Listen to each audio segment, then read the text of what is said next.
I began Menegon company when I arrived in Portland with my husband, and I moved from France. And this business comes from my roots. I make three kinds of caramel. Plain caramel, which is the original. Chocolate caramel, it's Chocamel. And the last one is Caramocha, which is caramel with coffee. And it's very nice with a lot of things like fruits, ice cream, in your coffee.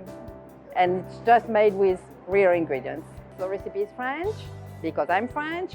And it's local, because I make that in Portland. My business with Marketer's Choice is really nice. They were the first to give me the chance to sell my product when I began this business. So it's really, really nice for me to be there today.